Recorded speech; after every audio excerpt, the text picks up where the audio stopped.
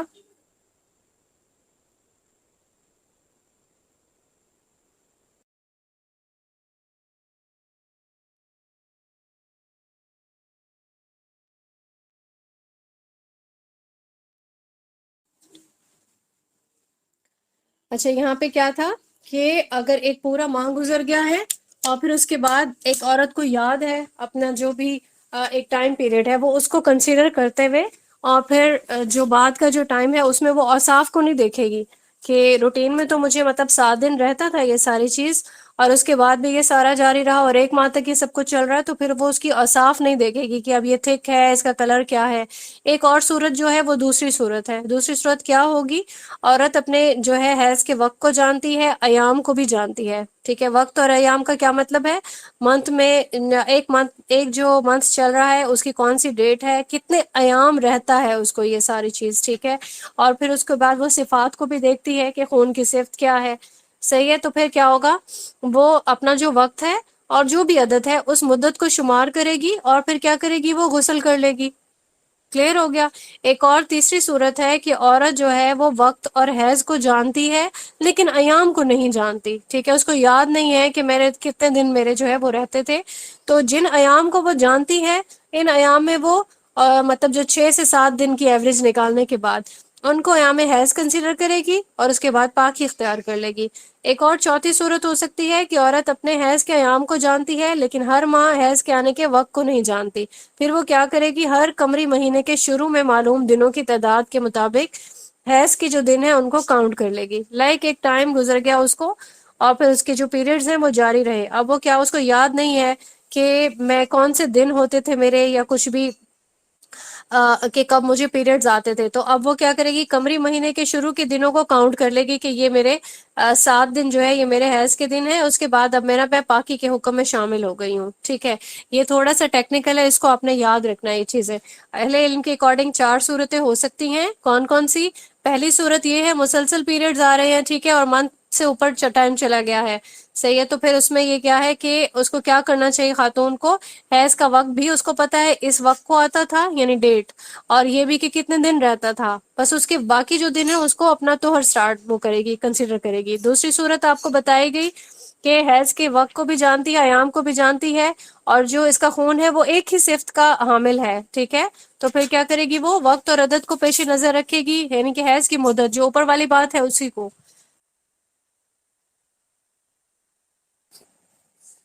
تیسری ہم نے صورت دیکھی کہ عورت کو جو حیض کا وقت ہے اس کو تو وہ جانتی ہے لیکن وہ کتنے دن اس کو وہ ٹائم رہا، تو پھر کیا کرے گی، وہ اپنے ٹائم کو 7 دن ہی کنسیڈر کرے گی کہ 7 دن کے بعد میرا طہر والا ٹائم سٹارٹ ہو گیا۔ چوتھی صورت ہم نے دیکھی کہ اس کو یہ چیز یاد ہی نہیں ہے کہ اس کی ڈیٹ کون سی ہے، لیکن اس کو یہ یاد ہے کہ میں 6 سے 7 دن میں نیٹ ہو جاتی ہوں، ٹھیک ہے۔ تو پھر کیا کرے گی، قمری مہینے کے جیسے ہی قمری مہینہ سٹارٹ ہوا، ٹھیک ہے، تو وہ دیکھے گی 7 دن مجھے گزر گئے، 7 دن کے بعد وہ اپنے آپ کو غسل کر لے گی، پاکی والے حکم میں وہ شامل ہو جائے گی۔ کلیئر ہے سب کو؟ اچھا یہ چیز اب یہاں پہ ہم نے اچھے سے کمپلیٹ کر لیا ہے، اس کو میں نے آپ کو ریوائز بھی کروا دیا ہے۔ اللہ تعالیٰ سے میری دعا ہے کہ یہ کانسیپٹ آپ کا بالکل کلیئر ہو چکا ہو انشاءاللہ۔ پھر بھی کوئی کوشچن ہو تو مجھے آپ پوچھ سکتے ہیں، لیکن پلیز یہ چیز آپ نے ضرور نوٹ ڈاؤن کرنی ہے کہ پہلے لیکچر سننا ہے، پہلے آپ نے نوٹس بنانے ہیں، پھر اگر کوئی چیز بالکل سمجھ میں نہیں آ رہی تو پھر پوچھنا ہے۔ ایسا کوئی کوشچن اگر آئے جس کو میں نے بار بار آپ کو کروایا ہو، ٹھیک ہے، تو پھر بھی وہی کوشچن آپ کرتے ہیں تو پھر مجھے تھوڑا سا جو ہے میرے لیے یہ ڈسکریجنگ ہوتا ہے کہ شاید میں آپ کو اچھے سے نہیں بتا پائی ہوں. کلیئر ہو گیا. اگلا ہمارا جو ٹاپک ہے وہ نفاس ہے. نفاس کے احکامات دیکھیں گے ہم انشاءاللہ. سب سے پہلے تو ہم یہ دیکھتے ہیں کہ نفاس کہتے کسے ہیں. جیسے ہی بیبی ڈلیور ہوتا ہے اس کے بعد بھی خاتون کو جو ہے اسی طرح کی بلیڈنگ ہوتی ہے. ٹھیک ہے, اس کو نفاس والا خون کہا جاتا ہے. اب یہاں پہ دیکھتے ہیں کہ اگر کسی کو بالکل پیدائش کے بعد خون نہیں آتا ہے, ٹھیک ہے, کسی خاتون کو, تو اس پہ نفاس والے احکامات نہیں ہوں گے. اب نفاس کی کیا کام ہے وہ بھی ہم دیکھ لیتے ہیں. اب یہ چیز دیکھی جاتی ہے کہ ابھی ڈلیوری بچے کی نہیں ہوئی, لیکن اس سے پہلے کوئی مطلب تکلیف ہوتی ہے نا, کیونکہ یہ بھی آپ میں سے جو لوگ جو ہے مائیں بنی ہیں ان سب کو اس چیز کا آئیڈیا ہوگا کہ زچگی کے سے پہلے ہی یہ چیز سٹارٹ ہو جاتی ہے, کیونکہ پین سٹارٹ ہو جاتا ہے. تو کسی کو بلیڈنگ سٹارٹ ہو جاتی ہے, کسی کو پانی وغیرہ والا سسٹم جو ہے اس کا سٹارٹ ہو جاتا ہے. ٹھیک ہے, یہ جو ساری چیزیں ہیں یہ نفاس نہیں ہوں گی. ٹھیک ہے, نفاس کیا ہوتا ہے؟ نفاس ہمیشہ سے اس چیز کو کہتے ہیں جو بچے کی پیدائش کے بعد ہوتا ہے. اب یہ چیزیں کس حکم میں آئیں گی؟ استحاضہ میں آئیں گی. ٹھیک ہے, استحاضہ ہم نے دیکھا, ابھی ہم نے استحاضہ کے بارے میں دیکھا, اس استحاضہ کا اور حیض کا ہم نے ڈفرنس بھی دیکھ لیا. اچھا, اب ہم یہاں پہ دیکھتے ہیں کہ جو بھی جیسے بچہ ڈلیور ہو رہا ہوتا ہے اس دوران بھی کچھ چیزیں ہوتی ہیں نا, جیسے خون ہو سکتا ہے, پانی ہو سکتا ہے, وہ چیز نفاس میں شامل ہوگی. ٹھیک ہے, اس کو نفاس کنسیڈر کیا جائے گا. اور نفاس کے دنوں کا شمار کب سے ہوگا؟ نفاس کے دن جو ہے اس کو بھی ہم حدیث میں دیکھ لیتے ہیں کہ کتنے دن بتائے گئے. اب جو نفاس کے دن ہیں وہ بچہ جب پوری طریقے سے ڈلیور ہو جائے گا تو ہم اس کو نفاس کے دن جو ہے اسی وقت سے سٹارٹ کریں گے. اب یہاں پہ جو نفاس کی مدت ہے وہ 40 دن تک ہے. ٹھیک ہے, لیکن اگر کوئی نفاس کی جو کم سے کم جو مدت ہے اس کی کوئی حد نہیں ہے. ایسا ہوتا ہے سم ٹائمز کہ بچہ آ گیا دنیا میں لیکن اس کے کچھ ٹائم کے بعد ہی بلیڈنگ ہونا بند ہو گئی. ٹھیک ہے, جیسے ہی آپ نے یہ چیز آبزرو کی کہ نہ تو بلیڈنگ ہو رہی ہے, یعنی کہ روٹین میں ہوتی ہے جس طرح سے, تو پھر اگر خاتون نے دیکھا اس کو بلیڈنگ ہو ہی نہیں رہی, اب اس کو چاہیے کہ وہ نماز پڑھ لے غسل کر کے. ٹھیک ہے, اس نے غسل کیا, نماز پڑھنی سٹارٹ کر دی, اور یہ ویٹ نہیں کرتی رہے گی کہ نہیں 40 دن گزریں گے تو. اب یہ بھی ہمارے اس میں ایک جو ہے چیز شامل ہو گئی ہے کہ بڑے جو ہیں وہ یہ کہتے ہیں کہ نہیں 40 دن کے ویسے پہلے تم کیسے کھڑی ہو گئی نا اپنی جائے نماز پہ. تو جب اس کو کوئی چیز ایسا اس کا سلسلہ چل ہی نہیں رہا, اس کے بعد وہ کس چیز کا ویٹ کرے, اور وہ ناپاکی کی حالت میں کیوں رہے, اور وہ نمازوں سے دور کیوں رہے. ٹھیک ہے, اللہ تعالیٰ کی طرف سے ہوتا ہے یہ سارا سسٹم. کسی کو یہ چیز رہتی ہے کافی ٹائم تک, کسی کو نہیں رہتی.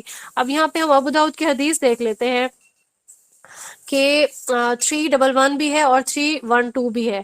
اس میں یہ مدت بھی بتائی گئی ہے. ٹھیک ہے, اگر اس سے زیادہ بھی ہو جاتی ہے, یعنی کہ 40 دن سے زیادہ ہو جاتی ہے نفاس کی مدت, تو اس چیز کی پرواہ نہیں کرنی ہے کہ 40 دن ہو گئے اور 40 دن سے اوپر بھی یہ سلسلہ جاری رہا ہے تو میں نمازیں نہیں پڑھوں, بلکہ 40 دن پورے ہو گئے, اب آپ پہ جو ہے وہ پاکی والا حکم لگ گیا. اب آپ نے پاک ہو جانا ہے, غسل کر لینا ہے, اور اپنی نمازیں اور جو بھی اپنی روٹین ہے اس کو شامل کر لینا ہے ان میں. اب یہاں پہ یہ چیز جو ہے, اب کیونکہ اہل علم کے اکارڈنگ کبھی ایسا ہوتا ہے ٹوئنس بھی آ رہے ہوتے ہیں دنیا میں, ٹھیک ہے, یا 3 بچے بھی آ رہے ہوتے ہیں, تو جیسے پہلا بچے کی ولادت ہو گئی اسی سے ایام نفاس شمار کر لیے جائیں گے. ٹھیک ہے, ایام نفاس یعنی کہ ایک ٹائم بھی ہوتا ہے نا کہ اس ٹائم پہ یہ بچہ ڈلیور ہوا تھا, تو اس ٹائم تک 40 دن پورے ہو جاتے ہیں. ٹھیک ہے, 40 ڈیز کے بعد اسی ٹائم پہ ہی وہ ٹائم پورا ہو جاتا ہے, گھنٹوں کے حساب سے اگر حساب لگایا جائے. تو جو نمازیں ہیں اس دوران جو بھی قضا ہوئی ہیں ان کو پورا نہیں کرنا ہوتا. ٹھیک ہے, یہ نمازیں معاف ہوتی ہیں. لیکن جیسے ہی آپ پاکی کی حکم میں آپ شامل ہوتے ہیں تو پھر کوئی بھی نماز آپ نے اس کی قضا نہیں کرنی ہوتی ہے. اچھا, یہاں پہ دیکھا جاتا ہے کہ ہاں جیسے آج کل کا دیکھا جاتا ہے سم ٹائمز کے بیبی ابھی کسی نے کنسیو کرنے کے بعد جو ہے اب ہارٹ بیٹ بھی آ گئی, سم ٹائمز ہارٹ بیٹ بھی نہیں آئی, پریگنینسی شو ہو رہی ہے, لیکن کیا ہوا کہ وہ بچہ جو ہے وہ گرو نہیں کر پایا, یا کچھ بھی کچھ ایسا مسئلہ ہو گیا, اور پھر کیا ہو گیا کہ بلیڈنگ سٹارٹ ہو گئی. ٹھیک ہے, جیسے کہا جاتا ہے کہ اب اس کا بیبی نہیں رہا یا بچہ وہ پیدا ہو گیا. ٹھیک ہے, یا باڈی سے جب ڈرین ہو گیا تو اس کا مطلب یہی ہے کہ بچہ وہ پیدا ہو گیا. تو یہاں پہ جو اس کا جو ڈیوریشن ہے وہ کتنا ہونا چاہیے کہ جس کو ہم نفاس کے حکم کا جو ہے اس میں شامل کریں گے یا پھر استحاضہ میں شامل کریں گے. تو یہاں پہ اہل علم کے اکارڈنگ یہ 80 دن کی ایک مدت ہے. یعنی کہ پریگنینسی کی جو مدت ہے 80 دن کی اگر مدت ہوگی اور اس وقت میں بچہ ڈرین ہو گیا یا پیدا ہو گیا یا مطلب اس کی پریگنینسی ختم ہو گئی، اب یہاں سے جو اس کی باڈی سے جو بھی بلیڈنگ ہو رہی ہے تو یہ نفاس والی بلیڈنگ نہیں ہوگی، اس کو استحاضہ میں کنسیڈر کیا جائے گا، ٹھیک ہے، 80 دن اس کو آپ نے یاد رکھنا ہے۔ اچھا، یہ اگر پریگنینسی 90 دن کی ہے یا 90 دن سے زیادہ، صحیح ہے، تو کبھی کبھار ایسا ہوتا ہے کہ 90 دن کے بعد اگر یہ بلیڈنگ ہو جاتی ہے، بچہ پیدا ہو گیا اور ڈرین ہو گیا آپ کی باڈی سے ساری چیز، تو پھر کیا ہوگا، یہ نفاس کے حکم میں آ جائے گا۔ یہاں پہ ہم نے دو چیزیں دیکھی ہیں، دونوں کے ڈفرنس آپ نے دیکھنا ہے۔ اہل علم کے اجماع کے بعد جو ہے یہ چیز ڈیسائیڈ کی گئی ہے، ٹھیک ہے، ساری چیزوں کو احکام کو مد نظر رکھتے ہوئے۔ اب یہاں پہ ہم نے دیکھ لیا کہ 80 دن کا جو ٹائم ہے وہ ہے استحاضہ کے لیے، حکم اس پہ لگے گا استحاضہ کا، اور 90 دن کے بعد اگر کچھ ایسا ہوتا ہے تو وہ نفاس میں آ جائے گا۔ اب یہاں پہ دیکھتے ہیں کہ اگر 80 اور 90 دن کے درمیان میں اگر ایسا کچھ ہو جاتا ہے تو کیا ہوگا، تب ہم دیکھیں گے کہ بچے کی جو تخلیق ہے کیا وہ ظاہر ہے، مطلب باڈی جو ہے وہ ظاہر ہو رہی ہے۔ اگر تو باڈی کی تخلیق ظاہر ہو رہی ہے تو نفاس کا حکم ہوگا، اگر خلقت انسانی ظاہر ہی نہیں ہو رہی تو پھر استحاضہ ہوگا، ٹھیک ہے۔ اس پوائنٹ کو بھی آپ لوگوں نے نوٹ ڈاؤن کر لینا ہے۔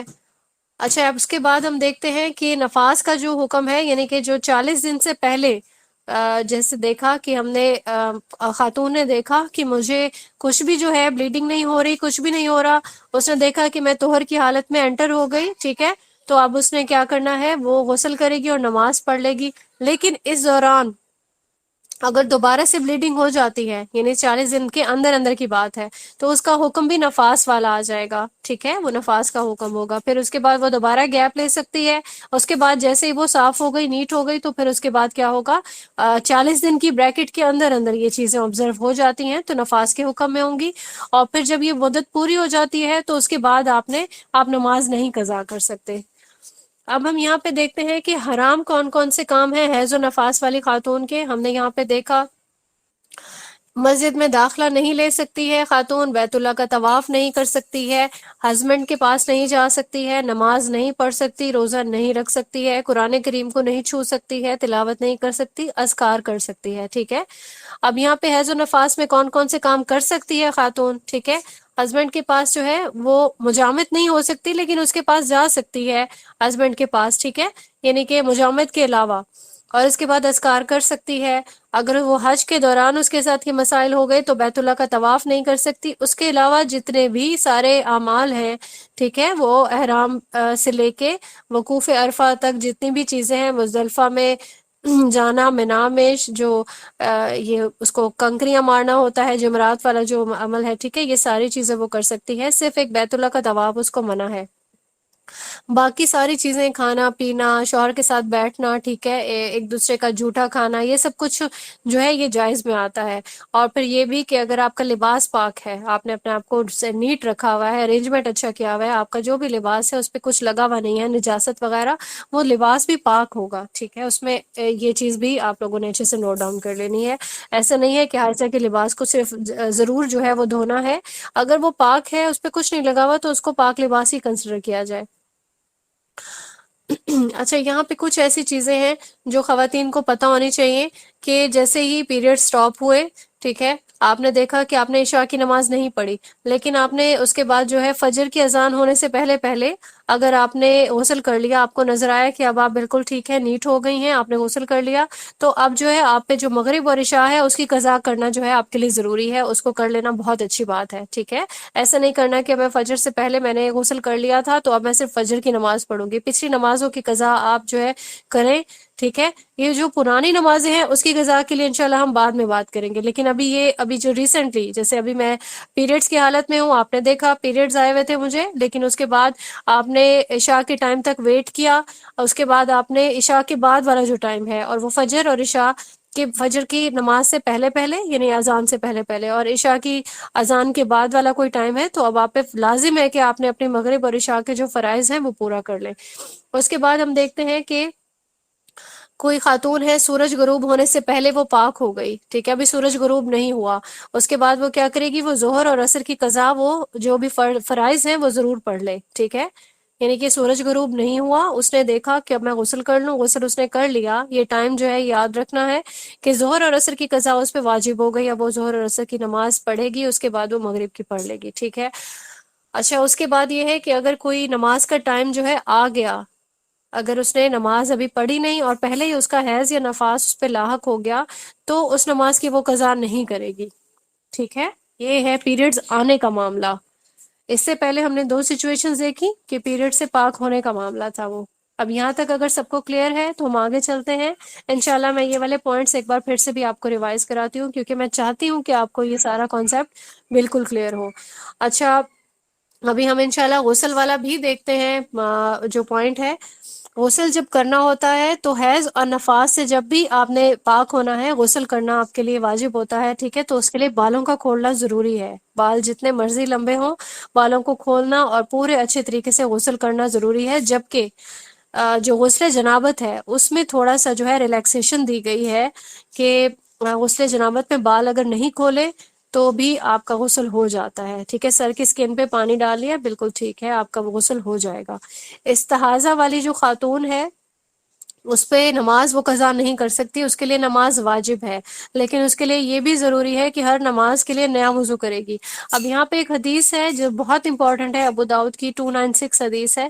اس میں یہ چیز بتائی گئی ہے کہ استحاضہ والی عورت جو ہے وہ ہر نماز کے لیے غسل کرے تو بہت اچھی بات ہے، ٹھیک ہے۔ مستحب ہے اس کے لیے کہ وہ ہر نماز کے لیے الگ سے غسل کر لے اگر اس کو استحاضہ ہے، ٹھیک ہے۔ اور اگر وہ ہر نماز کے لیے غسل نہیں کر سکتی، obviously 5 نمازیں ہیں، تھوڑا سا اگر اس کے ٹف لگتا ہے کسی کو تو وہ پھر اپنی نمازوں کو 3 وقت کے لیے کر لے، کہ فجر کے لیے الگ غسل کر لے، ٹھیک ہے، ظہر اور عصر سے پہلے الگ سے غسل کر لے، پھر اس کے بعد مغرب اور عشاء کے لیے کر لے۔ اس کے بعد اہل علم کہتے ہیں کہ اگر یہ بھی اس کے لیے مشکل ہے، 3 غسل وہ ایک دن میں نہیں کر سکتی تو ایک دن میں ایک بار کر لے۔ اگر اس کے لیے ایک دن میں ایک بار بھی غسل کرنا مشکل لگ رہا ہے تو وہ غسل حیض کے بعد ہر نماز کے لیے ایٹ لیسٹ نیا وضو کرے، ٹھیک ہے۔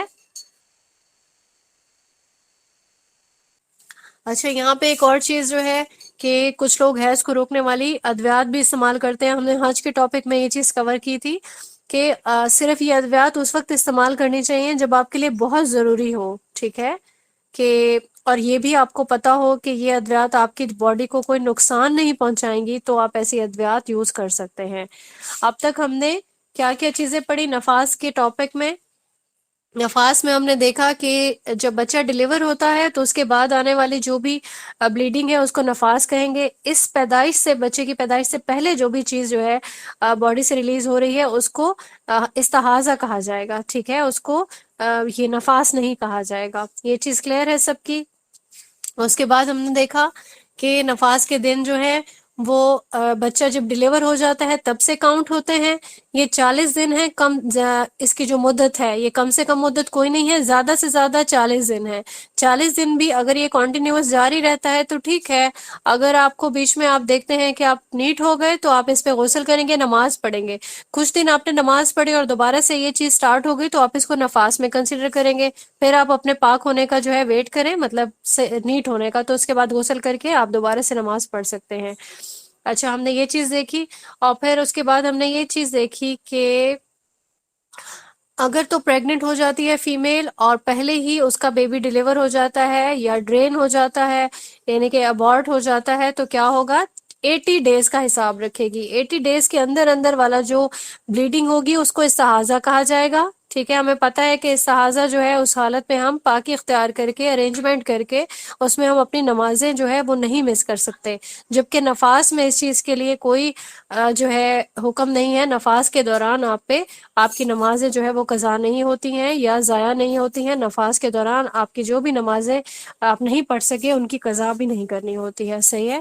تو جو نفاس کی جو نفاس کے لیے جو ہم نے ڈیز دیکھے ہیں اہل علم کے اکارڈنگ، یہ 90 دن کا معاملہ ہے، ٹھیک ہے۔ 90 دن تک 90 دن کے بعد اگر کوئی بیبی پیدا ہو جاتا ہے، یعنی کہ پریگننسی ضائع ہو جاتی ہے، تو پھر کیا ہوگا؟ نفاس کے حکم میں یہ چیز شامل ہوگی۔ اور پھر اگر 80 اور 90 کے بیچ کے دوران اگر یہ کام ہو جاتا ہے کسی کے ساتھ تو پھر اس پہ ہم دیکھیں گے کہ اگر تو خلقت انسانی کوئی آنکھ ناک کچھ بھی نظر آتا ہے کہ یہ کچھ بھی بنا ہوا ہے، ٹھیک ہے، اگر باڈی کا تو بچے کا، تو پھر اس کو اگر وہ ہم دیکھیں گے یہ انسان کے اس میں زمرے میں آ رہا ہے تو پھر یہ نفاس میں آئے گا، اگر تو کچھ بھی ظاہر نہیں ہو رہا تو استحاضہ ہوگا یہ، ٹھیک ہے، یہ چیز ہم نے دیکھ لی۔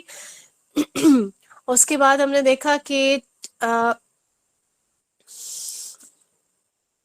کون کون سے کام ہیں جو حیض اور نفاس والی خاتون نہیں کر سکتی ہے، وہ چیزیں ہم نے دیکھی ہیں، یعنی کہ مجامعت نہیں کر سکتی ہے، سورہ بقرہ کی 222 اور ترمذی کی 135 حدیث میں ہے، نماز روزہ وغیرہ نہیں پڑھ سکتی ہے، مسجد میں انٹر نہیں ہوگی ہے، قرآن کی تلاوت یا اس کو مصحف کو چھونا اس کے لیے بالکل جو ہے نہیں ہے صحیح، بیت اللہ کا طواف نہیں کر سکتی ہے، بخاری کی 305 حدیث ہے۔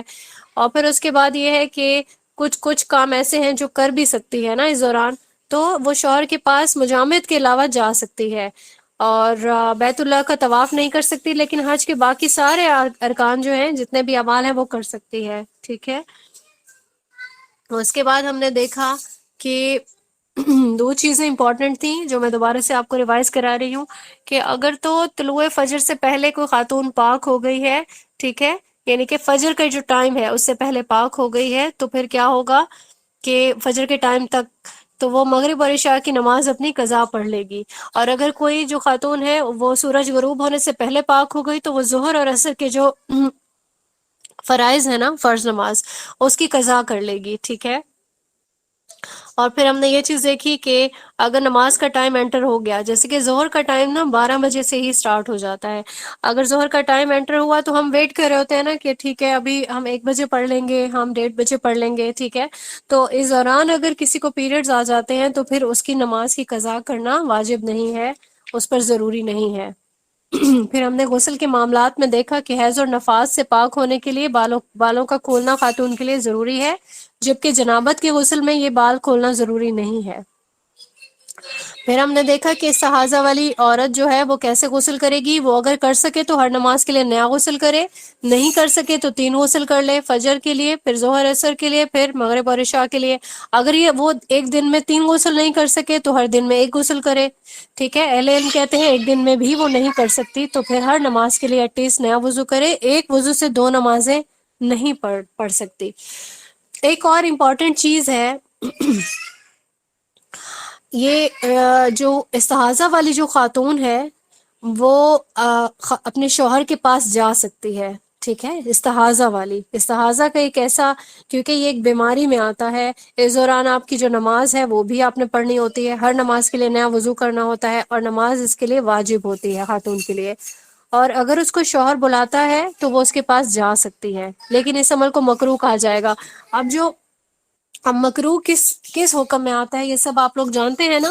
مکروہ ایک ایسی چیز ہوتی ہے کہ جس میں یہ کام ناپسندیدہ ہوتا ہے، لیکن اگر ایسا کام ہو جائے مکروہ کام تو اس کے لیے گناہ نہیں ہوتا ہے، ٹھیک ہے۔ اب یہاں تک سب کو کلیئر ہے یہ چیز؟ سب لوگ اپنے جو کوشچنز ہیں وہ اپنے پاس نوٹ ڈاؤن کر کے رکھ لیں، انشاءاللہ لیکچر کے بعد اس کو دیکھ لیں گے۔ میں یہ چاہ رہی ہوں کہ غسل کا جو ایک ٹاپک ہے اس کو بھی ہم کمپلیٹ کر لیں، ٹھیک ہے۔ غسل، کیونکہ ہر خاتون کو غسل کے لیے بھی بہت سارے ایسی چیزیں جو ہے سوال مائنڈ میں رہتے ہیں۔ غسل کے ٹاپک کو ہم سٹارٹ کرتے ہیں۔ غسل سے کیا مراد ہے؟ جب ہم نہا رہے ہوتے ہیں، اپنی باڈی کو پاک کر لیتے ہیں، اس کو غسل کہا جاتا ہے۔ اب غسل کبھی کچھ ایسے کام ہیں جن سے غسل واجب ہو جاتا ہے۔ واجب کب ہوگا؟ سورہ مائدہ کی آیت نمبر 6 ہے، النساء کی 43 ہے، اور بہت امپورٹنٹ ترمذی کی آپ نے حدیث کے الفاظ پہ غور کرنا ہے، 108 ہے، ترمذی کی ایک حدیث ہے، اس کو آپ کے ساتھ شیئر ہوگی انشاءاللہ۔ اب یہ جو جنابت کا جو عمل ہے نا، ٹھیک ہے، اس میں انزال ہوا ہو یا نہیں ہوا ہو، غسل واجب ہو جاتا ہے۔ کچھ لوگ یہ سمجھتے ہیں کہ انزال نہیں ہوا، انزال مطلب باڈی سے کچھ بھی ریلیز نہیں ہوا تو اب ہم غسل نہیں کریں گے بلکہ ہم پاک ہیں، تو ایسا نہیں ہے۔ یہ جو پہلے کی حدیث ہے وہ اس حدیث کے بعد جو ہے وہ پچھلا جو حکم ہے وہ کینسل ہو گیا تھا، کہ انزال پہلے جو ہے کہا جاتا تھا کہ انزال جو ہے ہوا تو ہی غسل واجب ہوگا، تو ایسا نہیں ہے۔ اگر ایسا آپ نے کوشش بھی کی کسی مرد نے، یا پھر اس کا کچھ بھی عضو ایک دوسرے سے ٹچ ہو گیا تو غسل واجب ہو جائے گا۔ اس کے بعد پوائنٹ آتا ہے احتلام. احتلام میں دو کنڈیشن ہو سکتی ہیں، یعنی شہوت سے بھی ہو سکتا ہے، بغیر شہوت کے بھی منی کا انزال ہو سکتا ہے، اور یہ کام نیند میں بھی ہو جاتا ہے. ٹھیک ہے، بخاری کی 282 حدیث ہے، اس میں بھی یہ چیز جو ہے واضح بیان کی گئی. احتلام ہو جاتا ہے تو پھر آپ پہ غسل واجب ہو جاتا ہے. کیسے پتہ چلے گا؟ کوئی انسان اگر جب سو کے اٹھتا ہے تو اس کو پتہ چل جاتا ہے کہ اس کے کپڑوں پہ کچھ بھی ایکسٹرا جو چیز ہے وہ موجود ہے، وہ سمجھ جائے کہ اس کو احتلام کی شکایت ہوئی ہے، اب وہ غسل کر لے گا. اور پھر یہ کہ غسل جب بھی کوئی خاتون حیض سے فری ہوتی ہے، حیض کا جو ہے ڈیوریشن مکمل ہو جاتا ہے، نفاس جو ہے وہ کمپلیٹ ہو جاتا ہے، ٹھیک ہے، ڈسچارج ختم ہو جاتا ہے، تو بھی اس پہ غسل واجب ہو جاتا ہے. ایک انسان ہم نے دیکھا کہ جب وہ اس کی ڈیتھ ہوتی ہے، جنازہ کا لاسٹ والا لیکچر تھا ہمارا، اس میں ہم نے یہ دیکھا کہ موت کے بعد بھی غسل فرض ہو جاتا ہے.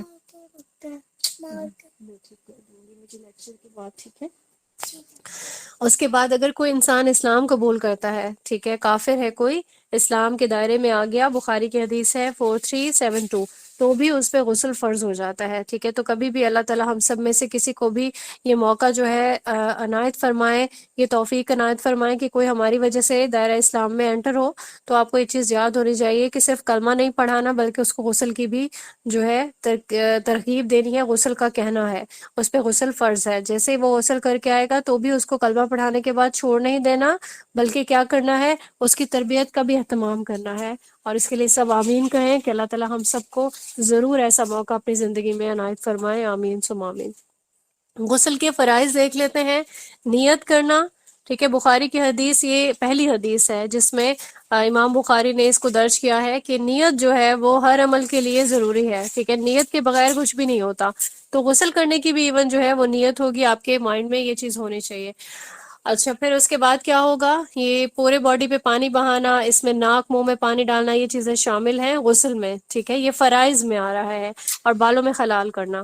اچھا، ہم یہاں پہ غسل کی سنتیں دیکھ لیتے ہیں. غسل کی کیا کیا سنتیں ہیں؟ سنتوں میں آتا ہے چارجر سے کو بسم اللہ پڑھنا. ٹھیک ہے، غسل کی جیسے نیت کی، بسم اللہ پڑھ لی. اس کے بعد کیا کرنا ہے؟ ہتھیلیوں کو 3 بار دھونے سے ابتدا کرنی ہے.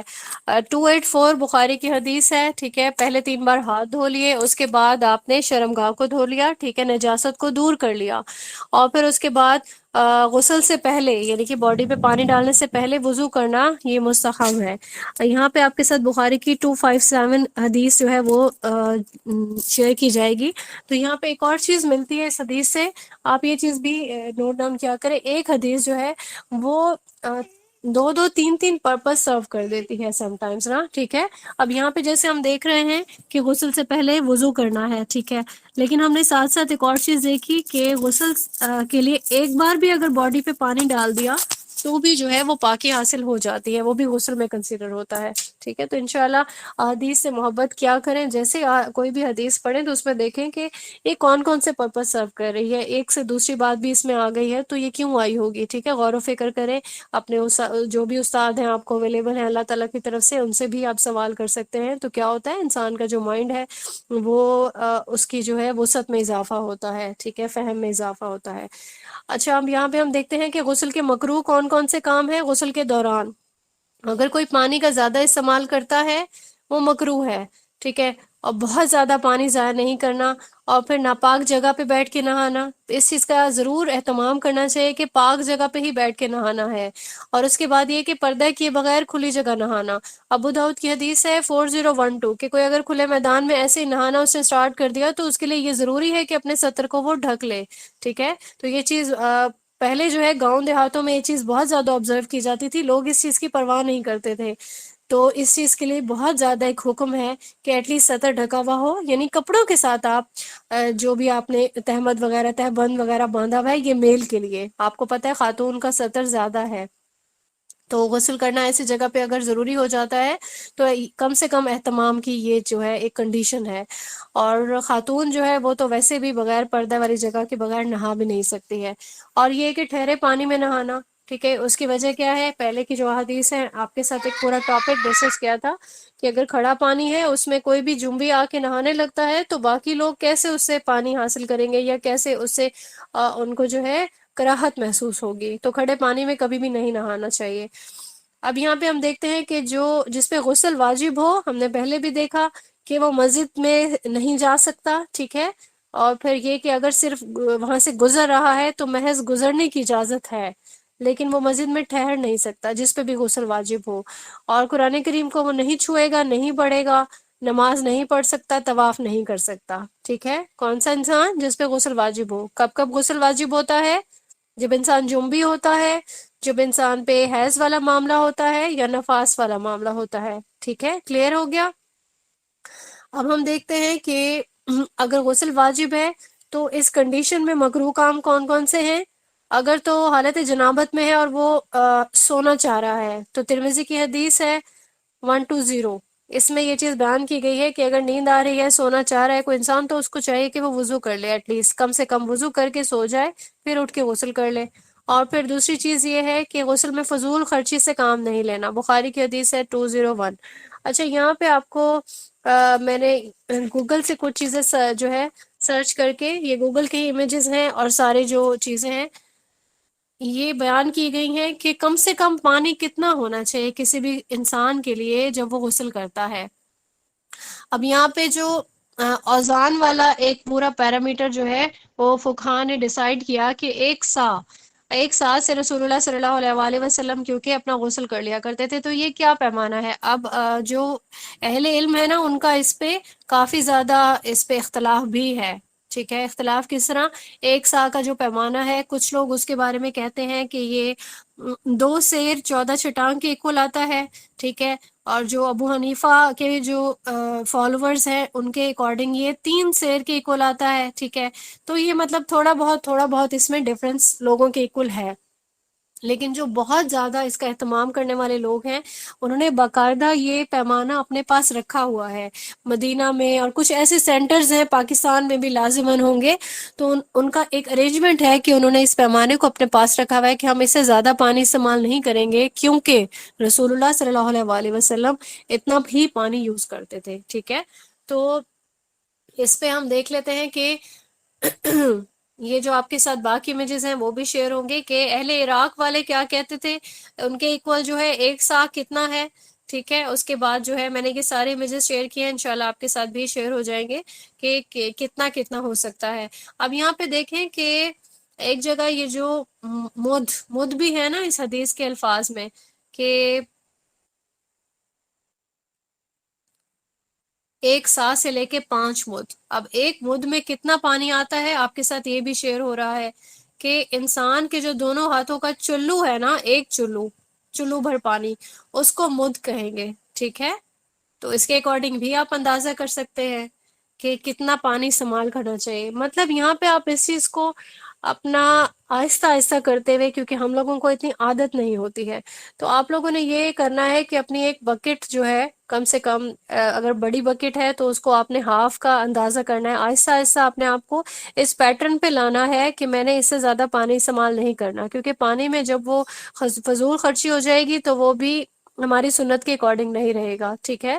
تو اگر آپ شاور سے بھی اگر آپ غسل کرنا چاہ رہے ہیں تو اس میں بھی آپ نے یہی کوشش کرنی ہے کہ میں نے بہت کم استعمال کرنا ہے، اتنا کہ میری پوری باڈی پہ پانی بہہ گیا، صحیح ہے، نجاست دور ہو گئی، اچھے سے میں نے غسل کر لیا، اس سے زیادہ میں یہ نہیں کہ پانی چلا لیا اس کے آگے کھڑے ہو گئے، ٹھیک ہے۔ تو بہترین طریقہ یہی ہے بکٹ کا استعمال کریں۔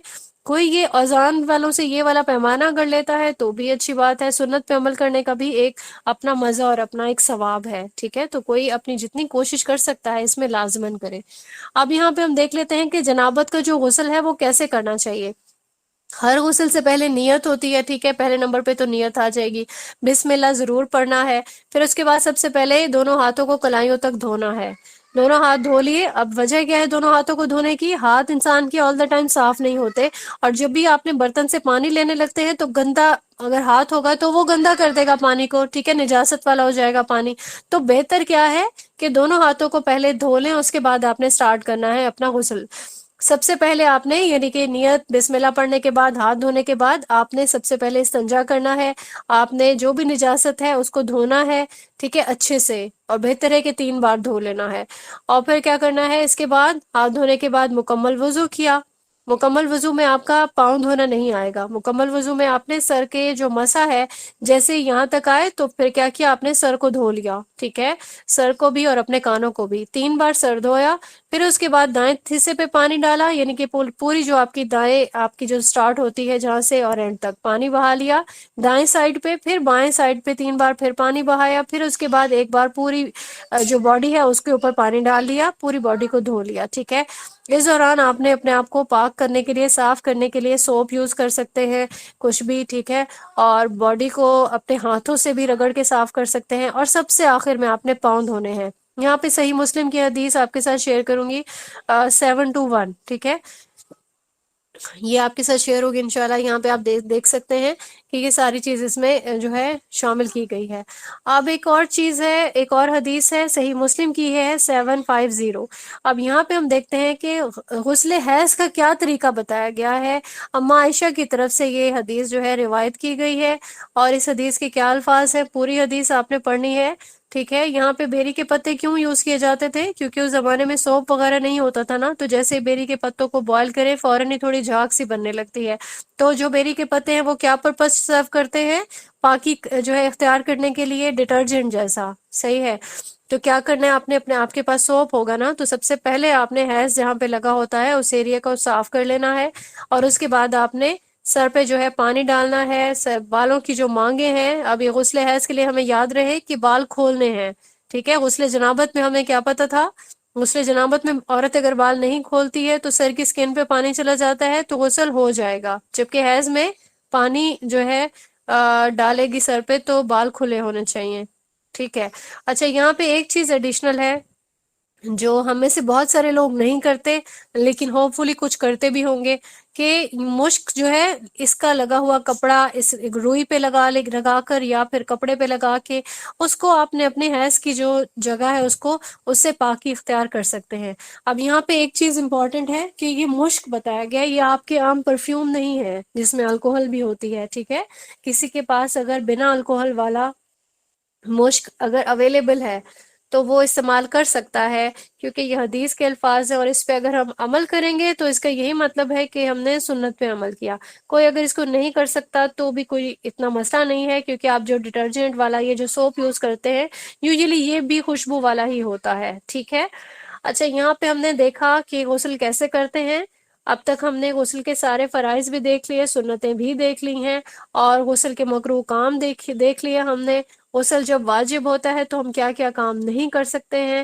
غسل واجب ہو تو مکروہ کام کون کون سے ہیں. ٹھیک ہے، مکروہ اور واجب کا آپ کو ڈفرنس پتا ہے، ابھی میں نے پہلے بھی بتایا ہے. ٹھیک ہے، اچھا اس کے بعد اب ہم دیکھتے ہیں کیا عورت اور مرد کے غسل جنابت میں کوئی فرق ہے. تو اس کے طریقہ کار میں کوئی بھی فرق نہیں ہے. ٹھیک ہے، یہ ٹوٹل وہی طریقہ کار ہے کہ آپ نے اپنی باڈی کو اچھے سے غلاظت دور کر دی، وضو کیا، باڈی پہ پانی ڈالا، یہ طریقہ کار ہے. اب ہم یہاں پہ دیکھتے ہیں کہ مسنون غسل کون کون سے ہیں. نماز جمعہ کے لیے مسنون ہے، عید کی نماز کے لیے. ٹھیک ہے، یا عید والے دن جو ہم غسل کر کے ہی عید کی نماز پڑھنے جاتے ہیں. میت کو غسل دینے کے بعد جو غسل دینے والا انسان ہے وہ غسل کرے گا. ٹھیک ہے، مسنون ہے. احرام باندھنے کے لیے بھی غسل کرنا مسنون ہے. مکہ میں کوئی جا رہا ہے غسل کر لے، مسنون ہے. پھر اس کے بعد ہے کہ کوئی اگر کسی پہ غشی طاری ہو جاتی ہے، بخاری کی ایک حدیث ہے 687. ٹھیک ہے، اس کے لیے بھی غسل کرنا جو ہے وہ صحیح ہے، یہ حدیث کے الفاظ سے ثابت ہے. استحاضہ والی جو خاتون ہے وہ نمازوں کے لیے جب غسل کرے گی وہ بھی مسنون ہے. ٹھیک ہے، یہ مستحب ہے کہا جا سکتا ہے. اب یہ واجب اس کو اس لیے نہیں کریں گے کیونکہ یہ ایک ٹف جو ہے اہل علم کے اکارڈنگ اس کو ریلیکسیشن جو ہے دی گئی ہے، کیونکہ اس کو جو ہے تاکید کے ساتھ نہیں کہا گیا. ایک ہوتی ہے جس میں احکام کی والی ایک سچویشن ہوتی ہے رسول اللہ صلی اللہ علیہ وسلم کی حدیث میں، اور کچھ میں ایسا ہوتا ہے کہ اس میں آپ اگر کر لیں گے تو آپ کے لیے یہ چیز مستحب ہوگی. اچھا پھر اس کے بعد ہم دیکھتے ہیں کہ نماز جمعہ کے لیے جو غسل کرتے ہیں تو کیا یہ واجب ہے. ٹھیک ہے، اب یہ جو غسل ہے یہ فرض نہیں ہے نماز جمعہ والا، بلکہ یہ سنت موقدہ ہے. اور اسی طریقے سے عیدین کے لیے بھی جو غسل کرتے ہیں وہ بھی مستحب ہے. اور جو میت کو جو غسل دینے والا انسان ہے اس پہ بھی یہ چیز واجب نہیں ہو جاتی. ہم نے پچھلے لیکچر میں پڑھا تھا اگر وہ غسل کر لے تو اچھا ہے، نہیں کرتا تو گناہ نہیں ہے، اپنی پاکی کا خیال کرتے ہوئے وہ کپڑے چینج کر سکتا ہے. اس کے بعد ہے کہ احرام والا جو انسان ہے اس کے لیے بھی غسل کرنا جو ہے مستحب ہے، ابھی ہم دیکھا. اور پھر آپ کے ساتھ انشاءاللہ یہ بھی شیئر ہوئی ہوگی 687 حدیث ہے، وشی جس پہ طاری ہوئی ہوگی اس کو بھی غسل کروانا چاہیے. یہاں تک کا ٹاپک آپ سب کا کیا کلیئر ہے؟ ہم نے کیا کیا چیزیں پڑھی ہیں غسل کے ٹاپک میں؟ کہ جنابت والا انسان اس پہ بھی غسل واجب ہوگا، ٹھیک ہے، انزال ہوا یا نہیں ہوا. احتلام ہو گیا، احتلام خاتون کو بھی ہو سکتا ہے، مرد کو بھی ہو سکتا ہے، غسل واجب ہو جاتا ہے. اور حیض کمپلیٹ ہوا، نفاس کا جو خون ہے ختم ہوا، غسل واجب ہو جاتا ہے. انسان کی ڈیتھ ہو گئی، اس کو غسل دیا جائے گا. کافر اگر اسلام قبول کر لیتا ہے تو اس پہ غسل واجب ہے. غسل کے فرائض ہم نے دیکھے، نیت کی، پورے جسم پہ پانی بہانا، منہ اور ناک میں پانی ڈالنا اور بالوں میں خلال، یہ فرائض ہیں. ٹھیک ہے، فرائض اگر پورے نہیں ہوتے تو کیا ہوگا؟ غسل نہیں ہوتا. سنتوں میں ہم نے دیکھا کہ بسم اللہ پڑھنا اور پھر ہاتھ دھونے 3 مرتبہ، اپنی جسم کی نجاست کو دور کی اور پورا وضو کیا، اس کے بعد پانی بہایا. حدیث کی روشنی میں ہم نے یہ چیز دیکھ لی. مکروہ کام ہم نے دیکھے، پانی زیادہ استعمال نہیں کرنا، ناپاک جگہ پر بیٹھ کے نہیں نہانا، پردہ کیے بغیر نہیں نہانا، کھڑے پانی میں نہیں نہانا. غسل واجب ہے تو قرآن کو نہیں چھوئیں گے، نہیں پڑھیں گے، نماز نہیں پڑھیں گے، طواف نہیں کریں گے، مسجد میں نہیں ٹھہریں گے. گزرنا اگر ضروری ہے تو گزر کے جا سکتے ہیں مسجد سے. مکروہ کام دیکھ لیتے ہیں. غسل واجب ہے، سو سکتے ہیں لیکن وضو کر لے. اور اس کے بعد غسل کرنے کے لیے ہم نے دیکھے کہ ہم نے پانی کو بہت زیادہ استعمال نہیں کرنا. اس کے بعد دونوں حدیث شیئر ہوئی آپ کے ساتھ، غسل جنابت کیسے کرنا ہے اور غسل حیض کیسے کرنا ہے. مرد اور عورت کی غسل میں کوئی فرق نہیں ہے. ٹھیک ہے. اس کے بعد ہم نے دیکھا کہ مسنون غسل کون کون سے ہیں، یہ میں پہلے ہی رپیٹ کرا چکی ہوں. اب ہم دیکھ لیتے ہیں تیمم سے کیا مراد ہے. ہم نے ابھی دیکھی تھی ریسنٹلی سورہ نساء جب ہم نے پڑھی تھی تو ہم نے اس میں تیمم کے ٹاپک کو بہت اچھے طریقے سے دیکھا تھا. لیکن آج ہم اس کو تھوڑا سا ریوائز کر لیتے ہیں کہ تیمم کسے کہتے ہیں. جب بھی انسان پاک مٹی کے ساتھ اپنے چہرے اور دونوں ہاتھوں کا مسح کرے گا اس کو تیمم کہا جائے گا. تیمم کرنے کا حکم جو ہے وہ کیا ہے؟ اگر کوئی انسان کو پانی نہیں ہے اویلیبل، ٹھیک ہے، تو اس کنڈیشن میں تیمم کیا جا سکتا ہے. کہ اگر کوئی بیمار ہے یا سفر میں ہے، اہل علم نے اجازت دی ہے کہ اگر اس پہ غسل واجب ہو جاتا ہے اور پانی نہیں مل رہا، ٹھیک ہے، بیمار بھی اس میں شامل ہو جاتا ہے اہل علم کے اکارڈنگ، تو وہ تیمم کر لے اور اللہ تعالیٰ سے مغفرت بھی طلب کرے. اب یہاں پہ تیمم کی جو شرائط ہیں ان کو دیکھ لیں. پانی نہیں ہے بالکل، ٹھیک ہے، لیکن بیماری ایسی ہے کہ اگر پانی استعمال کیا تو پھر موت ہو سکتی ہے یا بیماری بڑھ سکتی ہے. یا پھر پانی ایسا ہے کہ بالکل اتنا ہی قلیل ہے کہ جیسے کہ ایک چھوٹے سے گلاس کے ایکول ہے، obviously وہ پوری باڈی کو تو صاف نہیں کر سکتا نا، ٹھیک ہے، تو پھر بھی تیمم آپ کر سکتے ہیں. اور پھر مٹی جو ہے وہ کیا ہوگی؟ وہ پاک ہوگی تو ہی تیمم ہوگا، گندی اور غلاظت والی مٹی سے نہیں ہوگا. اب اس میں ہم دیکھتے ہیں تیمم کے کیا ارکان ہیں، یعنی کہ فرائض. نیت کرنا، ایک بار دونوں ہاتھوں کو مٹی پہ مارنا، پورے چہرے کا مسح کرنا اور کلائیوں تک مسح کرنا. آپ کو ایک کویشچن دیا گیا تھا ایگزام میں، کیا تیمم میں پاؤں کا بھی مسح کیا جائے گا؟ ٹھیک ہے، تو وہ غلط ہو گیا تھا آپ سب کا، آپ نے اس پہ یس کیا تھا جن جن لوگوں نے. تیمم میں پاؤں نہیں دھونے ہوتے، ٹھیک ہے، یعنی کہ مٹی پاؤں مٹی والے ہاتھوں سے پاؤں کا مسح نہیں کرنا ہوتا.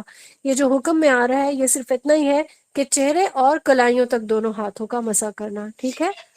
اچھا، یہاں پہ تیمم کی سنتیں بھی دیکھ لیتے ہیں کہ تیمم جب کرنے لگیں گے تو ترتیب اور بغیر وقفے کے یہ سارے جو چیزیں ہیں نا عمل کرنا ہے. ایسا نہیں ایک بار ہاتھ مٹی پہ مارے پھر کچھ اور کام کرنے لگے، پھر تھوڑی دیر کے بعد چہرے کا مسح کیا، پھر تھوڑی دیر اور گزر گئی تو ہاتھوں کا. ترتیب سے اور بغیر وقفے کے یہ ساری چیزیں کرنی ہے. اچھا، یہاں پہ ایک اور چیز دیکھتے ہیں کہ وضو کے بعد جو ہم دعائیں پڑھتے ہیں، ٹھیک ہے، وہ دعائیں بھی آپ پڑھیں، سنت پہ یہ چیز شامل ہے. تیمم کس وقت باطل ہو جائے گا؟ جب وضو جن چیزوں سے باطل ہو جاتا ہے تیمم کو بھی ہر وہ عمل باطل کر دیتا ہے. وضو کے چیپٹر میں ہم نے یہ چیز پڑھی تھی. اور پھر یہ کہ تیمم آپ نے کیا ہوا ہے لیکن آپ کو اچانک پانی مل جاتا ہے، ٹھیک ہے، اب پانی نہیں تھا تو تیمم کیا تھا، لیکن پھر اس کے بعد اگر پانی دستیاب ہو جائے تو ابو داؤد کی حدیث ہے 338، اس میں یہ چیز آپ کو انشاءاللہ کلیئر ہو جائے گی کہ دو انسان تھے، دونوں میں سے ایک نے کیا کیا، اس نے جیسے ہی پانی ملا اس نے نماز پڑھ لی تھی، لیکن اس نے پھر کیا کیا، دوبارہ سے وضو کیا پانی سے اور نماز پڑھ لی۔ رسول اللہ صلی اللہ علیہ وآلہ وسلم نے دونوں کو ہی ٹھیک قرار دیا، ٹھیک ہے۔ جس نے نہیں کیا یعنی کہ تیمم والی نماز ہی پڑھ لی۔ اب یہ ہوتا ہے کہ پانی اویلیبل ہو جاتا ہے تو پھر تیمم کے احکام ختم ہو جاتے ہیں، لیکن اگر آپ نے نماز پڑھ لی ہے تو نماز کو رپیٹ کرنا ضروری نہیں ہوتا ہے۔ اب جو بیمار ہے اور اس نے اپنی بیماری کی وجہ سے تیمم کیا تھا، ٹھیک ہے، تو کیا ہوتا ہے نا، کبھی ایسا ہوتا ہے کہ بالکل انسان کو ڈرپس لگی ہوئی ہیں اور وہ اپنے بستر سے اٹھ بھی نہیں سکتا، چل نہیں چل سکتا، چل پھر نہیں سکتا، پانی کو چھو نہیں سکتا، تو اس پہ نماز تو پھر بھی فرض ہے نا، تیمم کر سکتا ہے وہ، لیکن جیسے ہی شفا یاب ہو جائے گا تو اس کا تیمم باطل ہو جائے گا، پھر وہ وضو کر کے ہی نماز پڑھے گا۔ اب تیمم کے مکروہات کیا ہیں؟ بار بار ہاتھ زمین پہ مارنا۔ آپ کو کتنی بار زمین پہ ہاتھ مارنے کے لیے کہا گیا؟ ایک بار، صحیح ہے۔ تو بار بار ہاتھ مارنا بھی تیمم کو مکروہ کر دے گا، یعنی بار بار آپ کو ہاتھ نہیں مارنے ہیں۔ اب یہاں پہ کچھ ایسے کوسچنز ہیں جو آج کے لیکچر میں انشاءاللہ ہم کمپلیٹ کر لیتے ہیں، 4 سے 5 کوسچنز ہوں گے، سوری 8 کوسچنز ہیں، ان کو ہم دیکھ لیتے ہیں احادیث کی روشنی میں، کہ جو مسلمان کا پسینہ ہے اور اس کے جو بال ہیں وہ پاک ہوتے ہیں۔ اس میں آپ کے ساتھ ایک حدیث ہے بخاری کی 6281، یہ شیئر کی جائے گی کہ رسول اللہ صلی اللہ علیہ وآلہ وسلم کے بھی جو پسینہ ہے اور جھڑے ہوئے جو بال ہے اس کو جمع کر لیتی تھیں ام سلیم، ٹھیک ہے، تو اسے خوشبو کے طور پر یوز کرتے تھے یہ، ٹھیک ہے۔ تو رسول اللہ صلی اللہ علیہ وآلہ وسلم کے تو پسینہ مبارک تھا، اس میں خوشبو ہوا کرتی تھی، لیکن جو عام مسلمان ہے اس کا بھی پسینہ پاک میں کنسیڈر کیا جاتا ہے۔ اس کے بعد ہم ایک چیز ہے ختنہ، ہم جانتے ہیں بچہ پیدا ہوتا ہے یعنی کہ بیٹا، تو اس کا ختنہ کروایا جاتا ہے۔ اب یہ چیز کس چیز میں کنسیڈر ہوتی ہے؟ یہ سنت میں یا پھر کیا ہوگا؟ ٹھیک ہے، اس کو ہم دیکھ لیتے ہیں۔ صحیح مسلم کی حدیث ہے 597، یہ ابو ہریرہ سے مروی ہے۔ اب یہ چیزیں جو ہیں رسول اللہ صلی اللہ علیہ وآلہ وسلم کے مطابق یہ فطرت میں یہ چیز شامل ہے، ختنہ کروانا، زیر ناف بال جو ہے ان کو صاف کرنا، ناخن کاٹنا اور انڈر آرمز کے بال اکھیڑنا، ٹھیک ہے، اور مونچھیں جو ہے اس کو کتروانا، صحیح ہے، یہ سنت میں یہ چیز شامل ہے۔ اور پھر ایک اور سوال ہوتا ہے کہ نیلز کتنے دن تک اگر نہیں کاٹیں تو طہارت برقرار رہے گی؟ ٹھیک ہے، تو 40 دن کا جو ہے ایک وقفہ ایک وہ دیا جا سکتا ہے ناخنوں کو اور زیر ناف بالوں کو بھی ساتھ میں ہی۔ صحیح مسلم کی حدیث ہے 599، ٹھیک ہے، یہ چیزیں آپ کے سب کے یاد رکھنے کی ہے کہ اگر کسی نے اپنی مونچھوں کو 40 دن نہیں کترا، وہ طہارت میں ہے، سے یا نیلز آپ نے نہیں کاٹے یا آپ نے انڈر آرمز انڈر لیگز کے بال اگر آپ نے نہیں صاف کیے تو 40 دن سے اوپر آپ اس کو نہیں چھوڑیں، 40 دن کے اندر اندر آپ ان کو صاف کر لیں یا 40 دن تک یہ طہارت آپ کی برقرار رہے گی۔ اچھا، مونچھیں جو ہیں ان کے بارے میں جو ہے حکم دے دیا گیا ہے، صحیح مسلم کی حدیث ہے 602، اس میں رسول اللہ صلی اللہ علیہ وآلہ وسلم کے مطابق جو ہے مخالفت کرنی ہے مشرکوں کی، ٹھیک ہے۔ مشرک جو ہے وہ اپنی مونچھیں بڑھاتے تھے، ٹھیک ہے، تو آپ نے کیا کرنا ہے، مسلمانوں نے مونچھوں کو جو ہے نکال ڈالو، ٹھیک ہے، یعنی کہ تراش دو مونچھوں کو اور داڑھیوں کو چھوڑ دو، ٹھیک ہے، اس کو نہیں کاٹنا چاہیے داڑھی کو۔ اس کے بعد ایک اور جو ہے، ایک آپ کے ساتھ شاید پہلے بھی یہ حدیث شیئر ہوئی ہے کہ سونے سے پہلے جب انسان سونے کے بعد جب اٹھتا ہے تو سب سے پہلے کیا کرنا چاہیے؟ کسی بھی چیز میں اس کو ہاتھ نہیں ڈالنا چاہیے، بلکہ سب سے پہلے اپنا ہاتھ دھونا چاہیے، کیونکہ اس کو نیند میں نہیں معلوم اس کا ہاتھ کہاں پہ رکھا ہوا تھا۔ تو صحیح مسلم کی حدیث ہے 643، اس میں آپ کو یہ چیز جو ہے ملتی ہے، حدیث کے جو ہے احکام ہیں، تو اس لیے ہم سب کو پہلے اس چیز کا خیال رکھنا چاہیے کہ جب سو کے اٹھے تو اپنے ہاتھوں کو دھو لینا چاہیے۔ پھر اس کے بعد ایک اور امپورٹنٹ حدیث ہے، ختنہ سے ریلیونٹ ہے، بخاری کی ہے 3356، کہ ختنہ اگر بچپن میں کسی کا کسی وجہ سے بھی نہیں ہو سکا تو زندگی کے کسی حصے میں بھی کیا ختنہ کیا جا سکتا ہے؟ یہ سوال کیوں امپورٹنٹ ہے؟ کسی کے مائنڈ میں آتا ہے؟ یہ سوال اس لیے امپورٹنٹ ہے کیونکہ نان مسلم جو ہے وہ کسی بھی عمر میں اسلام قبول کر سکتا ہے، ٹھیک ہے۔ تو یہاں پہ ہمارے پاس یہ روایت موجود ہے کہ حضرت ابراہیم علیہ السلام نے 80 سال کی عمر میں ختنہ کیا تھا، ٹھیک ہے، یہ چیز آپ کو آپ کے نالج میں ضرور ہونی چاہیے۔ اس کے بعد یہ ہے کہ نیند سے اگر کوئی اٹھا، اس نے ابھی وضو نہیں کیا ہے، کیا وہ زبانی قرآن کریم کی تلاوت یا اذکار وغیرہ کر سکتا ہے؟